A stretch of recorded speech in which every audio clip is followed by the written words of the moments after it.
ఎవరైతే TET, DSC మరియు ఇతర కాంపిటేటివ్ ఎగ్జామ్స్కు ప్రిపేర్ అవుతున్నారో వారందరికీ ఉపయోగపడే విధంగా గత కొన్ని సంవత్సరాల నుంచి కాంపిటేటివ్ ఎగ్జామ్స్కు ప్రిపేర్ అయ్యే వారికి ఉపయోగపడే విధంగా నేను వీడియోలు చేస్తూ ఉన్నాను. సో మిగతా గ్రామర్ క్లాసెస్కు నా ఛానల్లో ఉన్నటువంటి నా గ్రామర్ క్లాసెస్కు డిఫరెన్స్ ఏంటిదంటే, నా వీడియోస్ ఎవరైతే ఫాలో అవుతున్నారో వారు గ్రామర్కు సంబంధించినటువంటి అన్ని రూల్స్ను గుర్తుపెట్టుకోవాల్సిన అవసరం లేకుండా జస్ట్ నేను ఆ రూల్స్ అన్నిటిని కలిపి ఇలా టేబుల్ రూపంలో లాజిక్స్ను ప్రిపేర్ చేస్తూ అందిస్తున్నాను. దీని ద్వారా మీరు ఏం చేస్తారంటే జస్ట్ మీరు క్వశ్చన్ చదవడము, అందులో ఉన్నటువంటి లాజిక్. ఫర్ ఎగ్జాంపుల్ ఈ క్వశ్చన్ చూద్దాం. ఇక్కడ చూడండి బోత్ ఉన్నది, ఇక్కడ బోత్ ఉన్నది. సో ఇక్కడ ఆ విధంగా ఉన్నప్పుడు హ్యాస్, ఈజ్, వాజ్, హ్యావ్ ఇందులో ఏ హెల్పింగ్ వర్బ్ ఉపయోగించాలని ఇస్తాడు. సో మనం క్వశ్చన్ చదువుకుంటాం కదా, రూల్స్ గుర్తుకొస్తాయి ఎగ్జామ్ రాసేటప్పుడు, కొన్నిసార్లు గుర్తుకురావు. సో అప్పుడు బిట్టు మిస్ అవ్వడానికి అవకాశం ఉంటుంది. అదే నా వీడియోస్ కనుక మీరు ఫాలో అయితే ఇక్కడ ఏముంది బోత్ ఉన్నది, ఇక్కడ ఏముంది బోత్ ఉన్నది. బోత్ ఉన్నప్పుడు ఇవి రావాలి, ఆర్, వర్, హ్యావ్. సో ఇక్కడ హ్యావ్ ఎక్కడుంది, ఇది ఆన్సర్. సో ఇంత ఈజీగా నేను లాజిక్స్ను ప్రిపేర్ చేస్తూ అందిస్తున్నాను కాబట్టి తప్పకుండా నా ఛానల్ను లో ఉన్నటువంటి వీడియోస్ను చూడగలరు. ఈ ఒక్క వీడియోనే కాదు, అన్ని గ్రామర్ టాపిక్స్ మీద ఆల్రెడీ కలవు. మళ్ళీ వాటిని రీఫ్రెష్ చేస్తూ ఇప్పుడు నేను మళ్ళీ కొత్తగా స్టార్ట్ చేయడం జరిగింది కాబట్టి సో ఇంకా నా ఛానల్లో ఎవరైనా సబ్స్క్రైబ్ చేసుకోకపోతే తప్పకుండా సబ్స్క్రైబ్ చేసుకోగలరు. అదేవిధంగా ఇంకొక బెనిఫిట్ ఏంటిదంటే, నేను ఇప్పుడు మీకు వివరిస్తున్నటువంటి ఈ పీడిఎఫ్ ఏదైతే ఉందో ఈ మెటీరియల్ కూడా, అంటే నా క్లాస్ను సబ్స్క్రైబ్ చేసుకోవడం ద్వారా మీరు క్లాస్ వినవచ్చు. అదేవిధంగా ఇప్పుడు మీరు చూస్తున్నటువంటి అంటే ప్రతి వీడియోలో ఉన్నటువంటి పీడిఎఫ్ను మీరు డౌన్లోడ్ చేసుకోవచ్చు. అదేవిధంగా లైవ్ ప్రాక్టీస్ టెస్ట్ ఉంటుంది. సో అక్కడ కూడా మీరు పాల్గొని మీరు పార్టిసిపేట్ చేసి అక్కడ కూడా మీరు ప్రాక్టీస్ చేయవచ్చు. సో ఇప్పుడు టాపిక్లోకి వెళ్ళిపోదాము. రైట్, టాపిక్ డిస్కషన్ చేద్దాం. గమనించండి, ఈ వీడియోలో వచ్చేసి మనము నేర్చుకోబోయేటువంటి టాపిక్ వచ్చేసి ఏంటిదంటే ప్రొనౌన్, అదేవిధంగా హెల్పింగ్ వర్బ్స్. జనరల్గా మనకు ప్రొనౌన్ ఇచ్చేసి ఆ ప్రొనౌన్కు అంటే ఈ విధంగా బిట్ ఇచ్చేసి ఇక్కడ ఏ హెల్పింగ్ వర్బ్ను ఉపయోగిస్తాము అని చెప్తాడు. ఓకే, ఒకసారి క్వశ్చన్ చదువుతా గమనించండి. Everyone dash ready for the test. ఇక్కడ ఏమొస్తుంది ఆన్సర్ గమనించండి. Are, have, is, were. Right. So ఈ విధంగా బిట్ అడిగినప్పుడు మనం కన్ఫ్యూజ్ అవుతాం. రైట్, ఇప్పుడు గమనించండి ఎవ్రీ వన్. రైట్, ఇగో ఇక్కడ ఉంది. సో ఆన్సర్ ఏమవుతుంది అంటే ఈజ్ కానీ, హ్యాస్ కానీ, వాజ్ కానీ, డస్ కానీ ఉండాలి. సో ఇక్కడ గమనించండి ఏమున్నది, ఈజ్ ఉన్నది. సో ఆన్సర్ ఏమవుతుంది మనకు అంటే ఈజ్ అనేటువంటిది ఆన్సర్ అవుతుంది. అది ఎప్పుడు మనకు తెలుస్తుంది కన్ఫ్యూజ్ అవ్వకుండా అంటే ఇగో నేను చెప్పబోయేటువంటి ఈ లాజిక్ నేర్చుకున్నప్పుడు. ఏది, ఈ లాజిక్ నేర్చుకున్నప్పుడు ఇది. రైట్, ఒకసారి లాజిక్ ఇప్పుడు ఎక్స్ప్లెయిన్ చేస్తాను. సో మీరు లాజిక్ను కనుక అబ్జర్వ్ చేసినట్లయితే ఈజీగా మీకు బిట్స్ అనేటువంటివి అర్థం అవ్వడానికి అవకాశం ఉంటుంది. రైట్, గమనించండి, జస్ట్ 2 లాజిక్స్ మాత్రమే ఉన్నాయి. ఇది వస్తే ప్రొనౌన్ తర్వాత మనము ఏ హెల్పింగ్ వర్బ్ ఉపయోగించాలనేటువంటిది ఖచ్చితంగా రాయగలుగుతాం. గమనించండి, ONE1, ఇంకో ONE1, ఇంకెక్కడున్నాయి ONE, ఇక్కడ ఒకటి ఉంది. రైట్, ఇక్కడ ఒకటి ఉంది, ఇక్కడ ఒకటి ఉంది. రైట్, అంటే ONE1 anyone, someone, next everyone, anyone, someone, everyone, next no one, one. ఈ విధంగా ఉన్నప్పుడు అంటే ఇగో ఈ కనుక ఉంటే అక్కడ మనం ఉపయోగించాల్సింది ఇది, ఈ హెల్పింగ్ వర్బ్స్ ఉండాలి.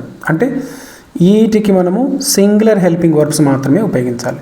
సో ఇంకా అందులో లాజిక్ ఏంటిదంటే ONE1 లాస్ట్కు ఎండ్ అయితే ఆ ప్రొనౌన్స్ అన్నీ కూడా సింగిల్ హెల్పింగ్ వర్బ్ను తీసుకుంటాయి. ఎందుకంటే 1 అంటే సింగులర్, సో సింగిల్ హెల్పింగ్ వర్బ్స్ని తీసుకుంటాయి. అదేవిధంగా BODY బాడీతో ఎండ్ అయ్యేటువంటి పదాలు కాబట్టి చూడండి, anybody, somebody, next nobody, everybody. So ఈ విధంగా బడి ఉన్నటువంటి వాటి తర్వాత కూడా ఈజ్ కానీ, హ్యాస్ కానీ, వాజ్ కానీ, డస్ కానీ అంటే సింగులర్ హెల్పింగ్ వర్బ్నే మనం ఉపయోగించాలి. అదేవిధంగా టిహెచ్ఐఎన్జి థింగ్, ఎనీథింగ్, ఈ విధంగా థింగ్ ఉన్నటువంటివి కూడా టిహెచ్ఐఎన్జి ఎనీథింగ్ ఉంది కదా, ఎనీథింగ్, సంథింగ్, అదేవిధంగా ఎవ్రీథింగ్, నథింగ్. సో ఆ విధంగా థింగ్ తో ఎండ్ అయ్యేటువంటి ప్రొనౌన్స్ కూడా సింగులర్ హెల్పింగ్ వర్బ్ని తీసుకుంటుంది, అంటే ఈజ్, హ్యాస్, వాజ్, డస్. అదేవిధంగా ఈచ్ కానీ, నైదర్ కానీ ఇటువంటి పదాలన్నీ కూడా సింగులర్ హెల్పింగ్ వర్బ్స్నే తీసుకుంటాయి. రైట్, గుర్తుపెట్టుకోండి. మరొక్కసారి అవి చెప్తూ నెక్స్ట్ దాంట్లోకి వెళ్దాము. గమనించండి. Anyone, anybody, anything, everyone, someone, somebody, something, everyone, everybody, everything, no one, nobody, nothing, each, either, neither, one. ఈ ప్రొనౌన్స్ తర్వాత మనం ఏ హెల్పింగ్ వర్బ్ను ఉపయోగించాలి అనేటువంటిది కన్ఫ్యూజ్ అవుతాం. అప్పుడు మనం సింగులర్ హెల్పింగ్ వర్బ్ను మాత్రమే ఉపయోగించాలి. ఈ సింగులర్ హెల్పింగ్ వర్బ్స్ మనకు ఆప్షన్స్లలో ఏమి ఇస్తాడంటే ఇవి ఇస్తాడు: is, has, was, does. So ఇది ఉన్నదే ఆప్షన్ కరెక్ట్ అవుతుంది. Next both, few, many, several ఇవి గనక ఉంటే అప్పుడు మనము ప్లూరల్ హెల్పింగ్ వర్బ్ను తీసుకోవాలి. అంటే ఆర్, వర్, హ్యావ్ అనేటువంటి ఈ ప్లూరల్ హెల్పింగ్ వర్బ్స్ని మనము తీసుకోవాల్సి ఉంటుంది. రైట్, సో వీటిని ఇండెఫినైట్ ప్రొనౌన్స్ అంటాం. రైట్, ఇండెఫినైట్ ప్రొనౌన్స్ తర్వాత కొన్నిటికి మనం సింగులర్స్ ఉపయోగిస్తాం, కొన్నిటికి మనము ప్లూరల్ని ఉపయోగిస్తాము. సో ఇది ఇంకా బాగా అర్థం అవ్వాలి అంటే ఫస్ట్ మనం ఏం చేయాలి, వాటి మీద ప్రాక్టీస్ అనేటువంటిది చేయవలసి ఉంటుంది. ఆ బిట్స్ను కనుక మనం ప్రాక్టీస్ చేసినట్లయితే మనకి ఈజీ అవుతుంది. రైట్, ఇప్పుడు ఒక్కొక్కటి ప్రాక్టీస్ చేసుకుంటూ వెళ్దాం. Everyone dash ready for the test. Everyone dash ready for the test. So ఇక్కడ ఎవ్రీవన్ మనకు ప్రనౌన్కు, ఆ ప్రనౌన్ తర్వాత ఉపయోగించేటువంటి హెల్పింగ్ వర్బ్ ఏంది? Are, have, is, were. So everyone ఎక్కడుంది గమనించండి. రైట్, ఇక్కడ ఉంది, అంటే వీటిలలో ఉన్నది కరెక్ట్ అవుతుంది. సో ఆర్ ఉందా అందులో? లేదు. నెక్స్ట్ హ్యావ్ ఉందా? లేదు. నెక్స్ట్ వర్ ఉందా? లేదు. సో ఆన్సర్ ఏమవుతుంది మనకంటే ఈజ్ అనేటువంటిది ఆన్సర్ అవుతుంది. సో మనం లాజిక్ నేర్చుకుంటే బిట్ ఈ విధంగా ఈజీగా చేసేయచ్చు. నెక్స్ట్ గమనించండి. Both of them dash completed the work. Both of them dash completed the work. Okay, both of them has completed, is completed, was completed, have completed. So ఇక్కడ ఇచ్చినటువంటి మనం నేర్చుకున్న క్లూ ఏంటిది? బోత్ కనుక ఉంటే, బోత్ తోటి కనుక ప్రొనౌన్ ఇచ్చినట్లయితే అప్పుడు ఈ హెల్పింగ్ వర్బ్స్ ఉంటాయి. Are, were, have. సో ఇందులో హ్యాజ్ ఉందా? లేదు. నెక్స్ట్ ఈజ్ ఉందా? లేదు. ఇక్కడ గమనించండి, ఈజ్ ఉందా? లేదు. నెక్స్ట్ వాజ్ ఉందా? లేదు. అంటే ఆన్సర్ ఏమవుతుంది మరి? హ్యావ్. ఇక్కడ ఎక్కడుంది హ్యావ్? ఇది. సో ఈ విధంగా ఇంత ఈజీ. రైట్, సో నెక్స్ట్ ఇంకా మా ఛానల్లో సబ్స్క్రైబ్ చేసుకోకపోతే తప్పకుండా సబ్స్క్రైబ్ చేసుకోగలరు. ఓకే, అదేవిధంగా వీడియో లింక్లో నేను కొన్ని బుక్స్ను కూడా మీకు రెఫర్ చేస్తాను. వీలైన వాళ్ళు ఒకసారి ఆ బుక్స్ను ఆర్డర్ చేసుకోండి. మీకు నచ్చితేనేమో తీసుకోండి, లేదంటే లేదు. జస్ట్ ఒకసారి చూడండి అవి. దీని తర్వాత somebody dash calling. Somebody dash calling you now. So somebody తర్వాత వచ్చే హెల్పింగ్ వర్బ్ ఏది అంటున్నాడు. ఇక్కడ ఏమడిగిండు? సంబడి తర్వాత వచ్చే హెల్పింగ్ వర్బ్ ఏది? సో ఇది గమనించండి. సంబడి ఎక్కడుంది? Right, BODY somebody. సంబడి ఉంటే ఈ హెల్పింగ్ వర్బ్స్ ఉండాలి. ఏంటి అవి? Is, has, was, does. So ఇప్పుడు వెళ్దాం. గమనించండి, ఇక్కడ మనకు అందులో ఇచ్చింది దాంట్లో వర్ ఉందా? లేదు. ఆర్ ఉందా? లేదు. హ్యావ్ ఉందా? లేదు. సో ఆన్సర్ ఏమవుతుంది మరి? ఈజ్ అనేటువంటిది ఆన్సర్ అవుతుంది. Somebody is calling you now. Right, so answer ఇదవుతుంది. సో లాజిక్స్ నేర్చుకుంటే అంత ఈజీ. సో పోయిన టెట్ అప్పుడు కూడా నేను గ్రామర్కు సంబంధించి టోటల్ వీడియోస్ ఆల్రెడీ నా ఛానల్లో కలవు. ఇంకెవరైనా చూడకపోతే అవి కూడా చూడవచ్చు. ఇది దాంతోపాటు అప్డేటెడ్ వర్షన్, ఇంకొన్ని అదనంగా. రైట్, అది ఆ సీజన్కి సంబంధించినవి, ఇవి ఈ సీజన్కి సంబంధించిన ఇది థర్డ్ వీడియో. ఓకే, ఈ టెట్కు 2026 టెట్కు ఇది third video. Next, a few students dash absent today. A few student dash absents today. Right, ఇక్కడ గమనించండి, మనకున్నటువంటి ఈ బిట్ ప్రకారం మనకున్నటువంటి లాజిక్ ఏంటిది? ఫ్యూ ఎక్కడుంది? ఇంకో ఇక్కడుంది. ఫ్యూ ఉన్నప్పుడు ఏం రావాలి? Are, were, has. So was ఉందా? లేదు. నెక్స్ట్ హ్యాస్ ఉందా? లేదు. ఇక్కడ గమనించండి. నెక్స్ట్ ఈజ్ ఉందా? లేదు. నెక్స్ట్ ఏముంది మరి? ఇక్కడ ఆర్ ఉన్నది. Answer is this one. Few students are absent today. Next ఇంకొన్ని బిట్స్ ప్రాక్టీస్ చేద్దాము. ఇంకా దీనికోసం మీరు ప్రత్యేకంగా రూల్స్ చదువుకోవాల్సిన అవసరం లేదు. జస్ట్ ఈ టేబుల్ నేర్చుకుంటే మీకు ఈజీ అయిపోతుంది.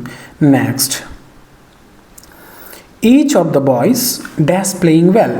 సో ఇక్కడ క్లూ ఏంటిది? ఈచ్. సో మనకి ఇక్కడ ఈచ్ ఎక్కడుంది? ఇక్కడ ఉంది. అంటే ఏముండాలి? ఇవి ఉండాలి. ఈజ్, హ్యాస్, వాజ్, డస్ ఉండాలి. సో అందులో ఆర్ లేదు, హ్యావ్ లేదు, వర్ లేదు. సో ఆన్సర్ ఏమవుతుంది మనకి? ఇక్కడ ఈజ్ అనేటువంటిది ఆన్సర్ అవుతుంది. So correct answer is. Each of the boys is playing well. జనరల్గా మనం ఇది రూల్ నేర్చుకోకుండా పోతే ఈచ్ ఆఫ్ ద బాయ్స్, ఇక్కడ ప్లూరల్ ఉంది కాబట్టి ఏం చేసేస్తాము? డైరెక్ట్గా ఆర్ అని పెట్టేస్తాం, లేదంటే నేను వర్ అని పెట్టేస్తాం, లేదా హ్యావ్. ఈ మూడు కూడా సెట్ అయిపోతాయి. కానీ అది కాదు ఆన్సర్. అక్కడ is. Each of the boys is playing. Next, many people dash waiting out side. Many people dash waiting out side. So ఇక్కడ గమనించండి, many people, right. So many people తర్వాత హ్యాస్, ఈజ్, వాజ్, వర్, ఏది వస్తుంది? So మనకు ఉన్నటువంటి logic ఏంటిది? ఇది ఏ pronoun మీద అడిగాడు? మెనీ. సో మెనీ ఎక్కడుంది? ఇక్కడుంది. అంటే ఆన్సర్ ఏం రావాలి? ఇది రావాలి ఆన్సర్. ఇందులో ఆర్, వర్, హ్యావ్ ఉంది. సో గమనించండి, అక్కడ ఆర్ ఉందా? లేదు. ఉంది. రైట్. నెక్స్ట్ వర్ ఉన్నది, హ్యాజ్ ఉన్నది. ఇది కాదు కదా. ఇక్కడ మెనీ ఎక్కడుంది? ఇది. సో దీని ప్రకారం ఆన్సర్ ఏమవుతుంది మనకు? అంటే ఇక్కడ హ్యాజ్ ఉందా? లేదు. ఈజ్ ఉందా? లేదు. వాజ్ ఉందా? లేదు. ఏముంది మరి అక్కడ? అంటే ఆర్ అనేటువంటిది ఉంది. సో ఆన్సర్ ఏమవుతుంది? ఆర్ అనేటువంటిది ఆన్సర్ అవుతుంది. Many people are waiting outside. Next,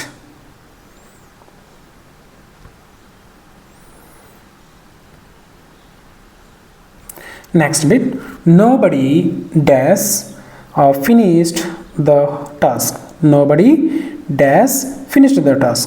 so A pronoun మీద అక్కడ మనకు బిట్ అడగడం జరిగింది? నోబడి మీద. గమనించండి, ఇది ప్రొనౌన్కు సంబంధించి second video, right. First video చూడకపోతే తప్పకుండా చూడండి. సో ఇక్కడ నోబడి. సో నోబడి అనేటువంటిది ఎందులో ఉందో ఒకసారి మనం గమనించుకోవాలి, రైట్. నోబడి ఫస్ట్ టేబుల్లో ఉందా? సెకండ్ టేబుల్లో ఉందా? గమనించండి, నోబడి ఇందులో ఉంది. ఎక్కడుంది మనకు నోబడి? ఇగో ఇక్కడ.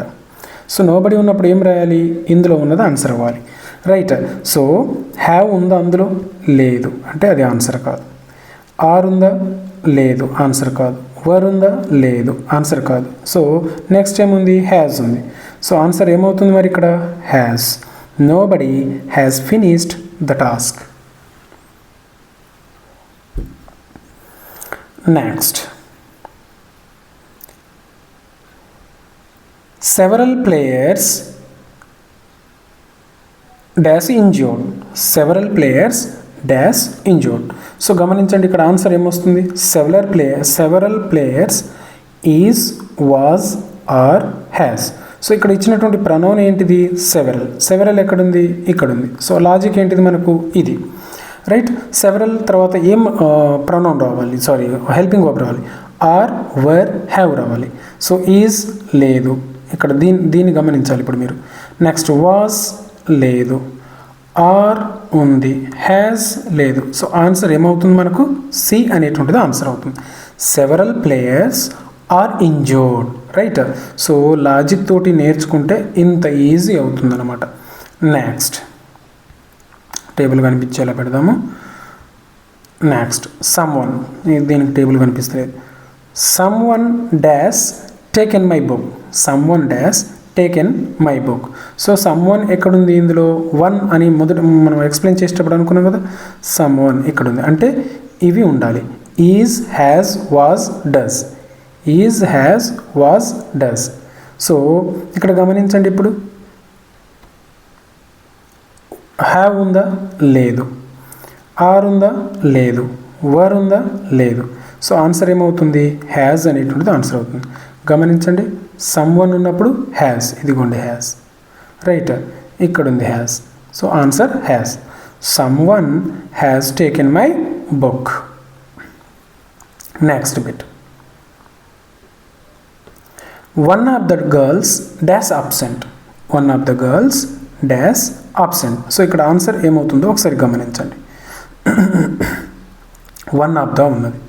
వన్ ఆఫ్ ద అన్నప్పుడు ఎక్కడుంది అది, వన్ ఆఫ్ ద అనేటువంటిది.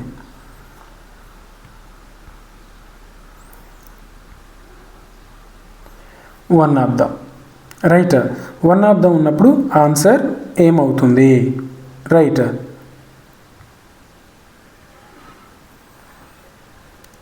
గమనించండి. సో వన్ ఆఫ్ ద ఎక్కడుంది, ఇదిగోండి ఇక్కడ ఉంది వన్. సో అంటే అక్కడ ఆన్సర్ ఏమై రావాలి మనకు, సింగులర్ హెల్పింగ్ వర్బ్ రావాలి. సో అక్కడ గమనించండి, సింగులర్ హెల్పింగ్ వర్బ్ అంటే ఏమొస్తుంది, ఏమేమి ఉన్నాయి అంటే is, is, has, was, does. So ఇప్పుడు ఇక్కడ చూద్దాం, ఆర్ లేదు, హ్యావ్ లేదు, వర్ లేదు. సో ఆన్సర్ ఏమవుతుంది, ఈజ్ అనేటువంటిది ఆన్సర్ అవుతుంది. One of the girls is absent, right. One of the girls is absent. Next, both dash ready for the match. Both dash ready for the match. So both ఇక్కడ మనకు అడిగినటువంటి pronoun ఏంటిది, both. So both ఉన్నప్పుడు మనకి ఎక్కడుంది both, ఇందులో ఉన్నది. So దీని లాజిక్ ప్రకారం మనకు వెళ్తుంది, అంటే ఆన్సర్ ఉండాల్సింది ఇది. ఆర్ కానీ, వర్ కానీ, హ్యావ్ కానీ ఆన్సర్ ఉండాలి. సో ఈజ్ కాదు, హ్యాజ్ కాదు, వాజ్ కాదు, ఆన్సర్ ఆర్ అవుతుంది, right. Both are ready for the match. Next, each of the answers dash correct. Each of the answers dash correct. So ఇక్కడ గమనించండి, ఈచ్ అని ఇచ్చాడు, మనకి ఇచ్చినటువంటి ప్రొనౌన్ ఈచ్. ఈచ్ ఎక్కడుంది, ఇందులో ఉంటుంది, ఇదిగో, రైట్. ఇది ఈచ్ ఉన్నప్పుడు ఇవి రావాలి మనం. సో గమనించండి, ఇప్పుడు ఈచ్ అంటే సింగులర్ హెల్పింగ్ వర్బ్ రావాలి. సింగులర్ హెల్పింగ్ వర్బ్ చూద్దాం. హ్యావ్ కాదు, వర్ కాదు, ఆర్ కాదు. సో ఆన్సర్ వచ్చేసి is. Each of the answers is correct, right. ఇవి ఈ టాపిక్కు సంబంధించినటువంటి కొన్ని ప్రాక్టీస్ బిట్స్ మాత్రమే. సో మిగిలిన ప్రాక్టీస్ బిట్స్ అన్నీ కూడా యూట్యూబ్ లైవ్ టెస్ట్లో మీరు ప్రాక్టీస్ చేయవచ్చు. ఇంకా మా ఛానల్ను సబ్స్క్రైబ్ చేసుకోకపోతే తప్పకుండా సబ్స్క్రైబ్ చేసుకోగలరు. అదేవిధంగా ఈ వీడియోకు సంబంధించినటువంటి ఈ పీడిఎఫ్ను తప్పకుండా డౌన్లోడ్ చేసుకోగలరు. పీడిఎఫ్ కావాల్సిన వాళ్ళు పీడిఎఫ్ అని కామెంట్ చేయండి, నేను లింక్ను ప్రొవైడ్ చేస్తాను, right. So thank you so much.